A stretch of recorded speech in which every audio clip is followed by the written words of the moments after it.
네, 에스더서 말씀 함께 6개월 주기로 한 장씩 나누고 있습니다. 4장까지 왔습니다. 총 10장에 걸쳐져 있지만 마지막 10장은 굉장히 짧은 구절이기 때문에 설교는 총 9편으로 진행이 되고요. 오늘은 네 번째 시간, 앞으로 5번 더 남아있다는 뜻입니다. 하나님께서 이 세상을 구원하시기 위해서 세워주신 이스라엘이 있습니다. 그러나 이 이스라엘이 어떻게 되었죠? 우리가 잘 알듯이 기원전 주님 오시기 전 586년에 이스라엘이 바벨로니아에 의해서 멸망하게 됩니다. 흩어진 이스라엘 사람들은 다 곳곳에 흩어지기도 하고요. 또 많은 이제 중요한 사람들은 바벨로니아의 포로로 끌려가게 되죠. 그러다가 이 바벨로니아도 페르시아에 의해서 망하게 됩니다. 페르시아의 왕 고레스가 정치적 판단에 의해서 관용 정책을 펴죠. 그래서 이제 그 원래 출신 고국으로 돌아가도 된다고 명령을 내리게 됩니다.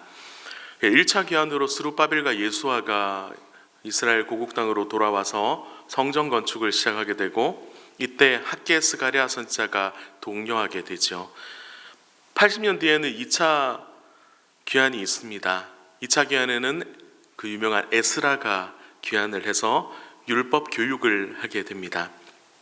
그리고 다시 13년 뒤에 3차 귀환 때 느헤미야가 와서 성벽 재건을 하게 됩니다. 성전 재건은 종교적인 영역이라면 성벽은 이제 약간 정치적인 영역이죠. 그래서 이스라엘이 이제 독립국으로 이제 선포하는 분위기가 되게 됩니다. 그런데 1차 귀환 후에 1차 귀환 후 60년 뒤에 2차 귀환으로는 20년 전이죠. 이때 이 당시에는 1차 귀환 이후에 60년이 지났기 때문에 성전 건축이 이제 진행된 상황입니다. 그래서 이때 여전히 페르시아가 일대 패권을 다 장악하고 있는 상황이었고요. 이때 페르시아에서 놀라운 일이 벌어집니다. 이스라엘 출신 바벨론 포로 2세대인 한 소녀가 페르시아 왕의 부인 왕비가 되는 충격적인 사건이 있죠. 이 소녀의 이름이 바로 에스더입니다. 참고로 이거 했던 이야기 다시 계속 하는 거입니다. 그래서 목회자가 조금 좋은 점이 뭐냐면 성도님들이 잘 기억을 못 하시더라고요. 조금 좋은데 조금 무서운 분이 누구냐면 자꾸 필기하세요. 필기해가지고 요즘 더 무서운 분은 그 블로그에 올려 막. 저도 궁금해가지고 그 블로그 제 이름 한 번씩 쳐보면요 꼭 나와요. 그 놀라운 사실은 제가 설교한 것보다 더 은혜로운 내용이 막 나와요. 그래서 제가 사실은 에스더 설교를 매주 함께 되면 제가 그냥 진행하겠지만 한 6개월에 한 번씩 하기 때문에 오늘만 오신 분이 계실까봐 제가 했던 이야기 또 하는 거기 때문에 그래도 또 새로우시죠? 네, 새로워야 됩니다. 네, 그래서 반복해서 말씀을 드리고 있습니다. 이 배경이 중요한 이유가 성경 자체는 이 배경 가운데에서 하나님께서 당시의 구원을 보여주시는 말씀이기 때문에 그 성경은 배경이 굉장히 중요합니다. 그래서 그냥 쉬운 말로 그냥 본문 읽고 이 본문에서 통해서 주시는 너무 가까운 지금 시점의 교훈만 찾아서는 사실 하나님께 주시는 복음의 말씀을 제대로 이해하기는 힘들죠. 그래서 당시의 시대의 상황들, 그 시대에 주신 구원의 말씀, 그리고 그 시대보다 조금 더 가까운 미래에 주시는 말씀, 그리고 더 먼 미래에 지금의 시대에 우리에게 주시는 말씀, 때로는 어떤 말씀은 놀랍게도 다시 오실 그리스도에 대한 말씀까지 입체적으로 주어지는 말씀들이 있죠. 이사야서 말씀 많은 부분이 그렇죠. 어쨌든 이 에스더 말씀은 놀랍게도 하나님이라는 단어나 신앙적인 단어가 하나도 등장하지 않습니다. 어렸을 때 주일학교 때 설교 들었을 때는 분명히 막 하나님이 등장한 것 같은데 그 약간 착각이고요. 에스더서 말씀 전체에 그 어떤 신앙적인 용어도 하나도 등장하지 않습니다. 그래서 교회 역사에서도 큰 논란이 되었죠. 이게 왜 성경책에 들어가나 논란이 되었습니다. 그러나 하나님 나라의 관점에서 보면 이것은 매우 의도적인 기록 방법, 기술 방법이죠. 이 말씀을 통해서 하나님 나라에 대해서 잘 알려주고 있기 때문입니다. 나라를 잃은 이스라엘의 소망을 잃은 이스라엘, 앞이 캄캄한 상태에서 그들에게 포로 귀하는 큰 위로와 소망이 되었을 것입니다. 성전 건축을 통해서 한 줄기 빛을 보았겠죠. 그런데 그들이 속해 있는 상황은 지금 여전히 페르시아에 속해 있습니다. 그런데 그때 이 자신들이 다스리는 나라에 고국 출신의 왕비가 탄생했다는 사실은 이스라엘 백성에게는 그 어떤 것보다도 큰 위로가 되었을 것입니다. 하나님이 누구신지, 지금까지 이스라엘 백성이 하나님과 어떤 약속을 맺었는지 구구절절 설명할 필요 없이 그냥 자기들이 지금 다스리는 나라의 왕비가 자기 민족이 되었다는 사실만으로 너무나 큰 소망이 되고 위로가 되었을 것입니다. 우리의 시대에 기독교인이 좋은 소리 못 듣고 목사가 좋은 소리 듣지 못하는 이런 때에 하나님 나라의 모습을, 하나님 나라가 정말 좋은 곳인, 좋은 나라임을 알려주고 복음이 정말 따뜻한 것임을, 너무나 좋은 것임을 알려주는 좋은 사건이 있다면 구구절절 설명할 필요 없이, 변명할 필요 없이 모든 이들에게 큰 위로와 소망이 될 것입니다. 그래서 에스더서는 그 역사 가운데서, 당시의 역사 가운데서 이스라엘 민족에게는 정말 충격적인 소망이었을 거고요. 우리에게는 보이지 않는 하나님이 여전히 우리와 함께하고 계심을 확인하게 되는 말씀이 됩니다. 그래서 이 말씀에 오히려 하나님이라는 단어가 등장하지 않음으로써 역설적으로 하나님이 우리와 함께하심을 고백하게 되는 말씀이죠. 오늘만 오신 분을 위해서 에스더서 1장, 2장, 3장을 간단히 요약하고 오늘 본문으로 들어가도록 하겠습니다. 1장, 페르시아의 왕 아하수에로, 이 사람은 역사에서는 크세르크세스 1세라고 흔히들 알고 있습니다. 제가 전에도 말씀드렸지만 영화 300에 나오는 나는 관대하다 외천 몸에 이상한 장신구 많이 두른 그 사람이에요. 그래서 이 사람이 세력을 확장하기 위해서 이제 바다 건너 그리스 원정을 하게 됩니다. 이 그리스 원정을 앞두고 180일 동안 제국의 위험을 떨치기 위해서 잔치를 벌이죠. 이 내용의 끝에 어떻게 합니까? 이제 무기 같은 거 다 보여주고 나서 마지막으로 정말 히든 카드로 준비했던 것이 왕비 와스디인데요.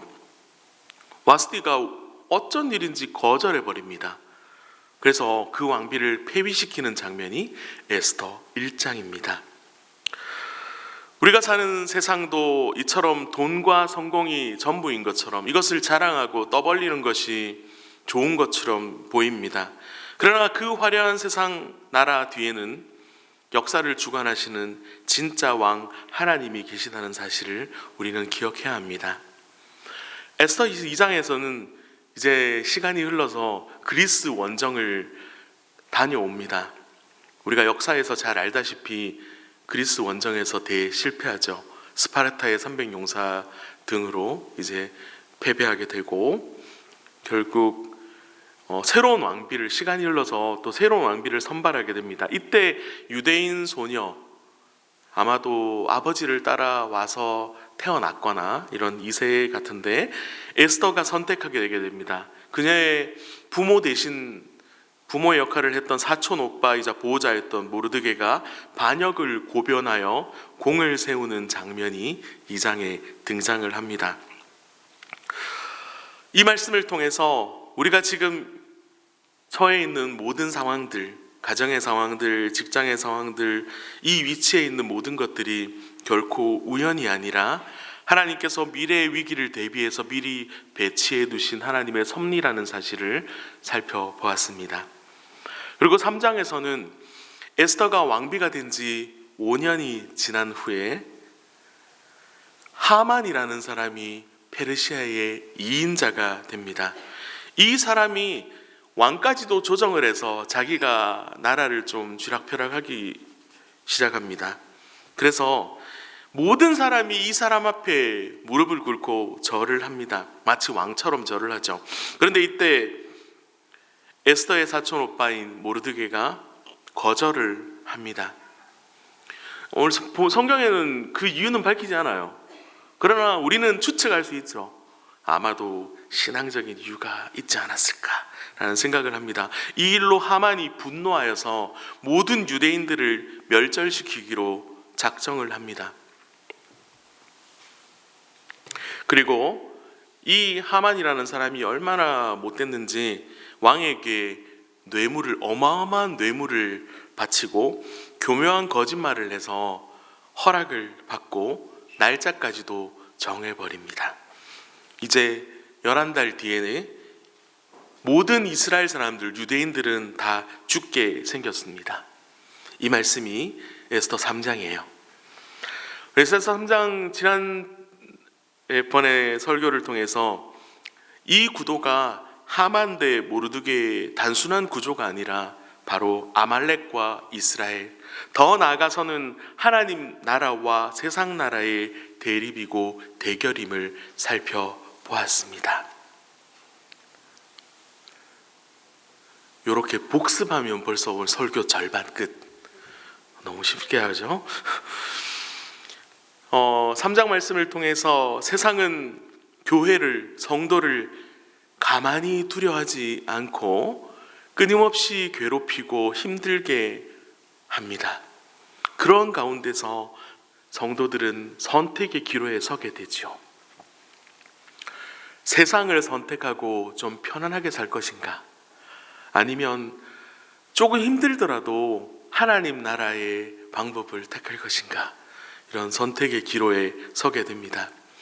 우리는 흔히 어떤 선택을 많이 합니까? 어리석은 선택을 많이 하죠.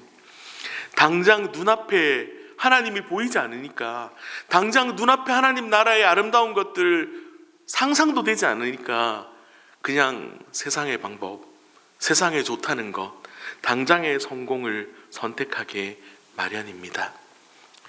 그러나 인류 역사를 살펴보면요, 이런 여러 가지 굵직한 선택의 상황들 가운데 목숨을 걸었던 사람들이 많이 있습니다. 우리나라 같은 경우는 목숨 걸고 독립운동했던 선조들도 있고요, 목숨 걸고 민주주의를 지켜낸 분들도 계시고, 더 앞서서는 목숨 걸고 우리나라에 복음을 전했던 수많은 선교사님들이 있죠. 어쩌면 인류의 발전, 민주주의의 발전, 복음의 전파는 누군가의 목숨과 바꾼, 누군가의 희생과 바꾼 엄청난 값을 치룬 결과일 것입니다. 모르드게 한 명의 절개 있는 행동으로 민족이 말살당하게 된 상황에 처했습니다. 모르드게가 이 상황을 너무나 안타까워하며 옷을 찢고 굵은 베옷을 입고 재를 뒤집어 쓰고 통곡을 합니다. 이것은 이스라엘의 전형적인 방식이었죠. 습관이었죠. 극심한 슬픔의 상징이었습니다.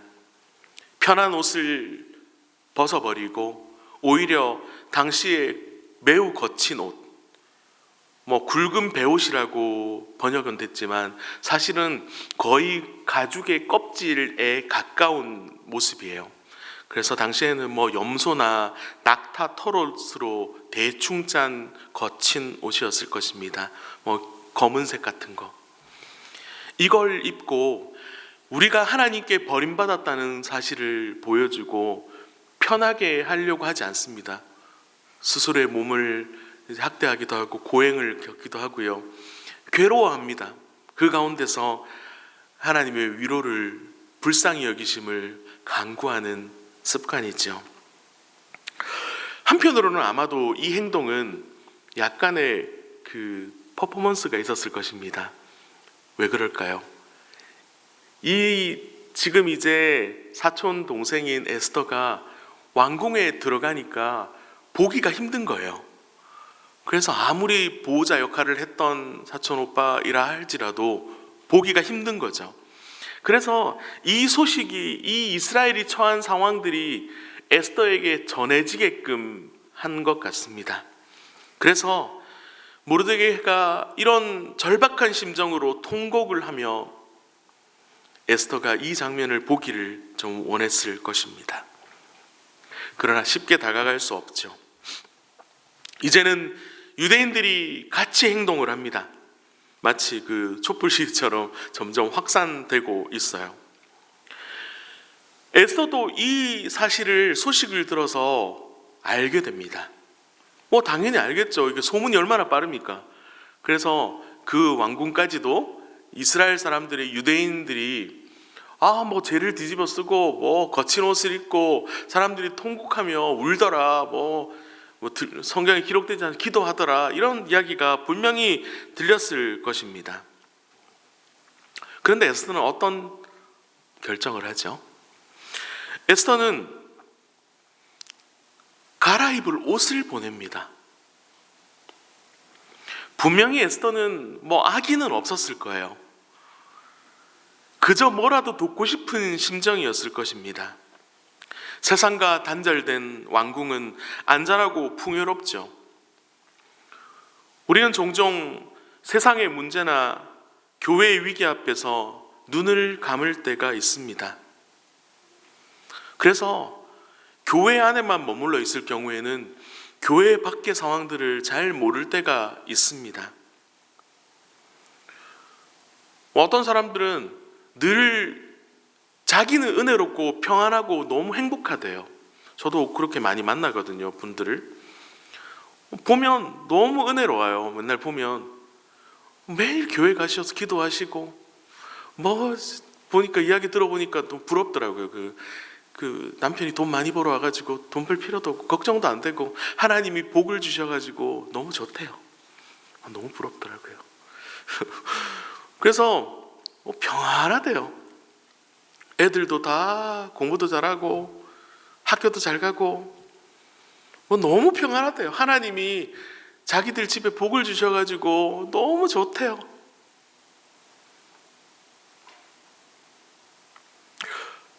그런데 그게 정말 좋은 모습이기만 할까요? 여전히 이 땅 가운데 고통받고 있고 신음하고 있는 수많은 이들이 있음에도 불구하고 전혀 그걸 보지 못하고 볼 생각도 없고 그냥 자기 삶이 좋으니까 여기가 좋사오니 그냥 교회 출근해서 기도하고 좋대요. 그냥. 그래서 그런 분들이 종종 이제 사랑마을에도 봉사도 오시거든요. 충격받는 거예요. 야, 세상에 지금도 밥을 굶는 사람이 있다니 상상을 못했다는 거예요. 우리는 때로는 내 삶의 만족과 안정에 취해서 좋은 옷으로 이 세상에 내가 보기 힘든 것들을 덮어버리려는 마음들이 때로는 있습니다. 에스더도 분명히 나쁜 의도는 아니었을 거예요. 아니, 들리는 소문에 따르면 그 정말 부모님 같은 사촌 오빠가 그 낡은 옷을 입고 거지처럼 해가지고 그렇게 울부짖고 있는데 에스더 마음에는 어떤 생각이 드는 거예요. 자기가 할 수 있는 모든 방법을 동원하는 거죠. 좋은 옷을 보내주고 좋은 음식을, 혹시 이분이 맛있는 음식을 못 먹어서 그런가? 음식을 보내주고 할 수 있는 조치를 해보는 거죠. 정작 이 문제의 본질은 관심도 없을 수 있고 파악하지 못할 수도 있고 자신에게 처한 왕궁의 아름다운 모습에 익숙해졌을 수도 있죠. 모르드게는 그 좋은 옷을 거절해버립니다. 고통의 연장을 직시하고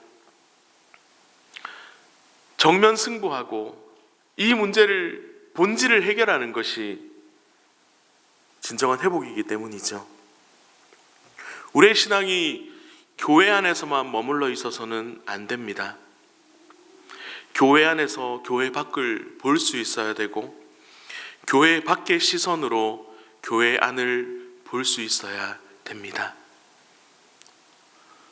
우리에게 기독교 용어가 너무나 익숙해서 때로는 그냥 처음 만나는 사람도 나도 모르게 이거 집사님이라고 부르기도 하고, 예전에 저희 이제 말씀드린 적이 한번 있는데요.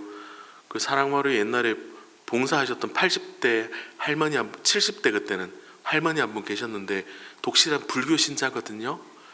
교회에서 봉사 오시는 분들은 꼭 그분한테 권사님이라고 부르더라고요. 우리에게 익숙한 거예요. 그게 집사님, 권사님, 이게 너무 익숙해서 교회 밖의 사람들이 어떻게 삶을 사는지, 이분들이 왜 교회 안으로 들어가지 않는지에 대해서 진지한 성찰이나 관심이 없는 거예요. 그냥 아유 불쌍한 사람들, 그렇게 지나가 버리는 거죠. 이 땅에 여전히 조금 그들의 눈높이를 낮추고 그들의 마음을 헤아려주면 복음으로 들어올 사람들이 많이 있음에도 불구하고 우리는 우리에게 익숙한 용어들, 우리에게 익숙한 시선으로만, 혹은 교회 안에서 그냥 팔만 내밀어서 빨리 오라고 손짓하고 있진 않은지 우리의 모습을 잘 돌아보아야 할 것입니다. 나만 믿고 나만 구원받고 나만 천국 가고, 이것이 하나님께서 기뻐하시는 복음이 아니죠. 우리는 우리의 시대에만 모든 것이 끝날 것처럼 여겨서는 안 됩니다. 그래서 극단적인 방법을 동원해서 복음 전하는 것은 좋지만 너무나 지나친 무리수를 두는 것도 위험하죠. 우리는 대대손손 전해질 복음을 위한 하나님 나라, 물론 하나님 나라가 예수님이 언제 다시 오실지 알 수는 없습니다. 그래서 늘 하루하루를 마지막인 것처럼 사는 것, 그 마음 자세는 너무나 중요하지만, 그럼에도 우리는 늘 다음 세대를 위해서, 사실 개인적으로는 좋아하지 않는 단어이긴 한데요, 우리 다음 자녀들을 위해서, 그 후손들을 위해서 하나님 나라의 복음이 점점 확장될 수 있도록 우리가 우리 세대에 할 수 있는 일들을까지 하는 것이 우리의 사명이 되어야 할 것입니다.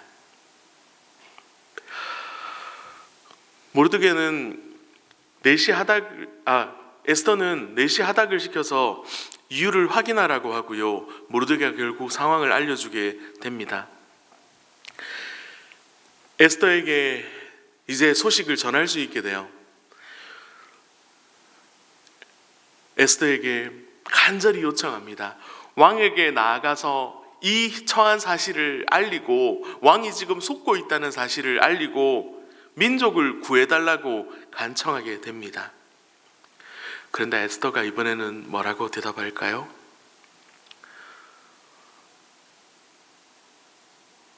성경에는 짧게 되어 있지만 약간 살을 좀 붙여보면 이렇게 말했겠죠. 아이고 오라버니, 왕궁에 관습이라는 게 있습니다. 왕에게, 제가 아무리 왕비지만 왕에게 부름받지 않고 그냥 왕에게 나아가면 저도 죽습니다. 저도 사실은 왕을 못 본 지 30일이나 되었어요.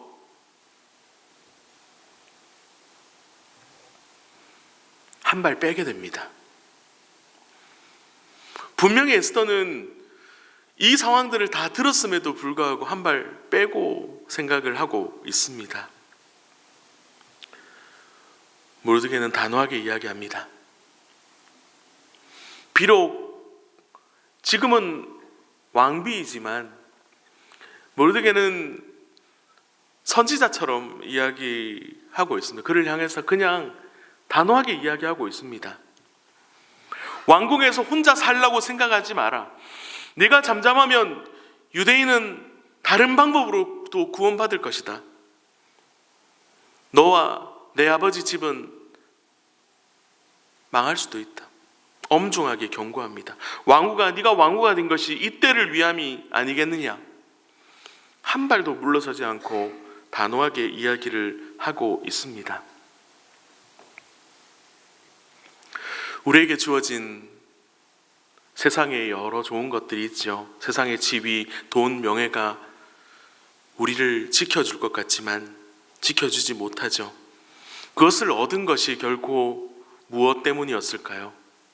우리에게 주어진 모든 것들은 사실 복음 때문입니다. 구원 때문입니다. 하나님 나라 때문입니다.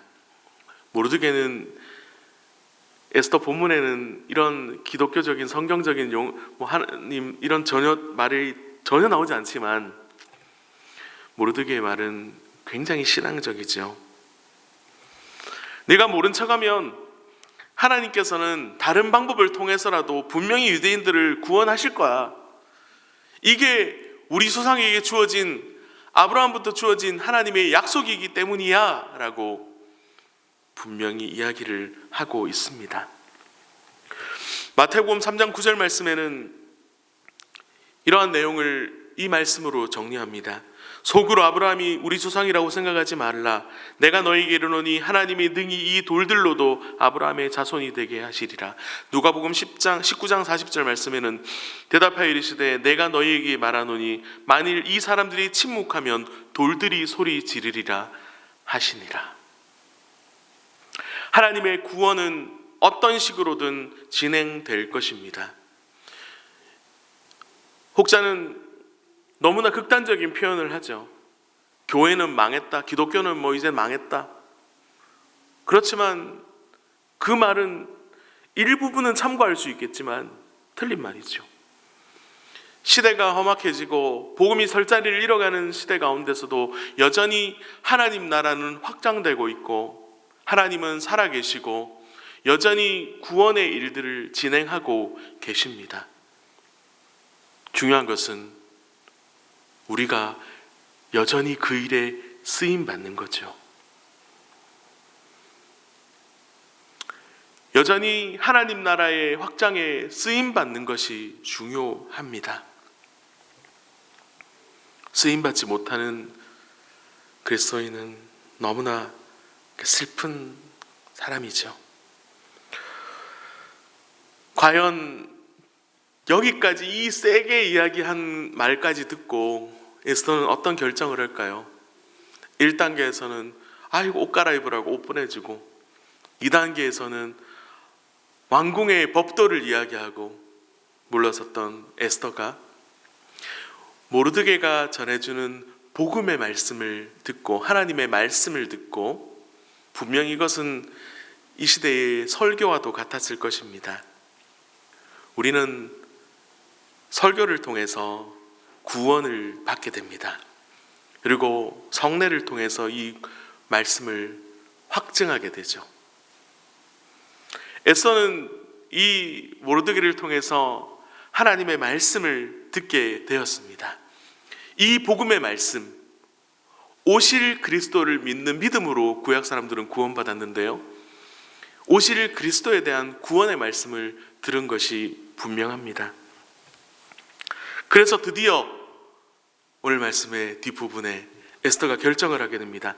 유다 백성을 다 모으고 나를 위해 3일 밤낮 금식하십시오.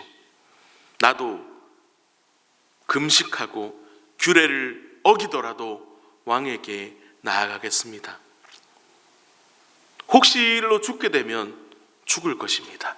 그 유명한 죽으면 죽으리라는 말이 여기서 등장하게 됩니다. 이 에스더의 결단은 세상적으로는 굉장히 어리석은 결정이죠. 왜냐? 에스더에게 가장 중요한 것이 뭐였겠습니까? 첫 번째는 분명히 외모였을 거예요. 물론 왕이 또 취향이 달랐을 수 있죠. 저처럼 저는 아내 믿음만 보고 딱 결혼했거든요. 그럴 수도 있겠죠. 왕이 뭐 에스더 얼굴 상관없다고, 아유 뭐 성격 좋으면 되지, 뭐 왕비가 뭐 집안일도 뭐 다 신하들이 하는데 뭐, 그렇지 않았을 것입니다. 그런데 대부분 이제 기본적으로 당시에 이제 고대 사회의 왕비 뭐 후궁들은 늘 언제 부름받을지 모르니까 최선을 다해서 외모를 꾸몄을 거예요. 그런데 지금 에스더의 결정은 무엇입니까? 자기가 왕이 좋아할 만한 모든 요소를 포기해버리는 거죠. 외모를 포기하는 거예요. 금식하는 거. 저는 뭐 거의 두 끼만 굶어도 지금 제 느낌상에는 거의 뭐 삐쩍 마른 느낌이 나거든요.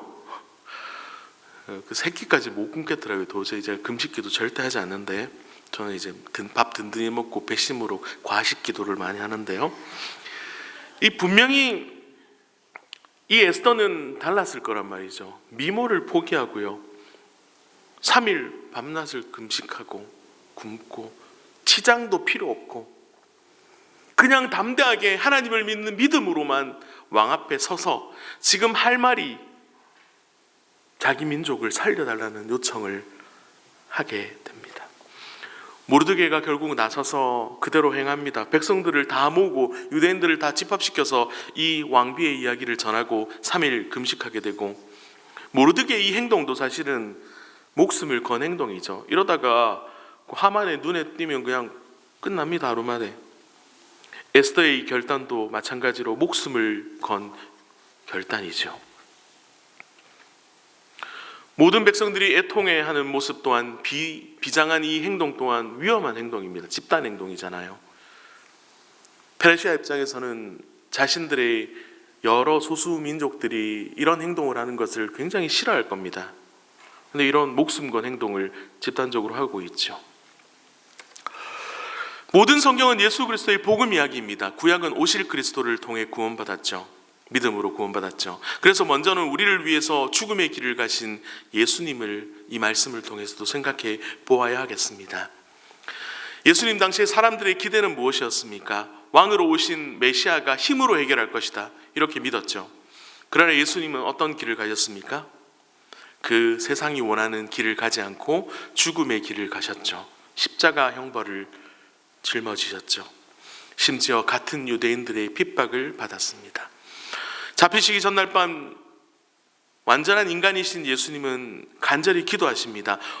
마태복음 26장 39절에 보니까 얼굴을 땅에 대고 엎드려 간절히 기도하셨다고 기록하고 있습니다. 그리고 이 잔을 내게서 지나가게 하옵소서, 그러나 아버지의 원대로 하옵소서. 그리고 묵묵히 우리를 향한 고난의 길을 가셨죠. 우리의 구원은 예수님의 목숨과 바꾼 것입니다. 그러면 과연 이 말씀은 현 시대를 살아가는 우리와는 무슨 상관이 있는 말씀일까요? 죽으면 죽으리라, 3일 밤낮 금식, 너무 비장하고 힘들잖아요. 저는 3일 금식하라면 진짜 힘들 것 같아요. 복음을 위해서 목숨 거는 죽으면 죽으리라, 순교하고 이런 거 우리와 너무 먼 일이잖아요. 물론 우리 중에는 가정의 반대를 무릅쓰고 어려움을 딛고 신앙생활 하는 분들이 분명히 계십니다.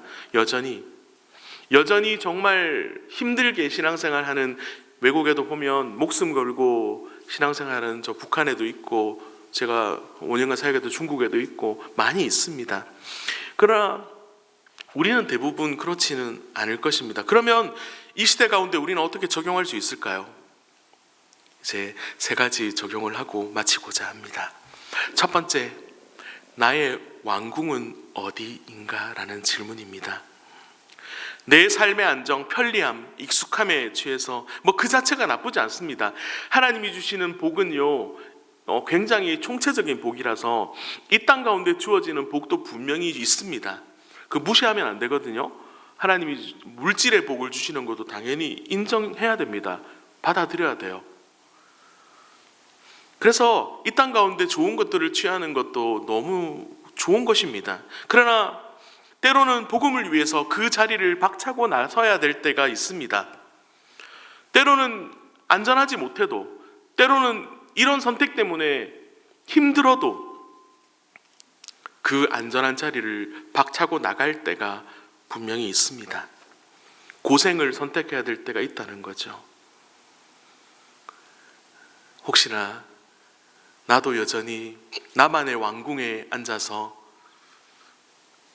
하나님 나라, 세상 밖을 하나님 나라로 확장시켜야 될 이 세상을, 교회 밖을 제대로 보지 못하고 있는지 돌아보아야 할 것입니다.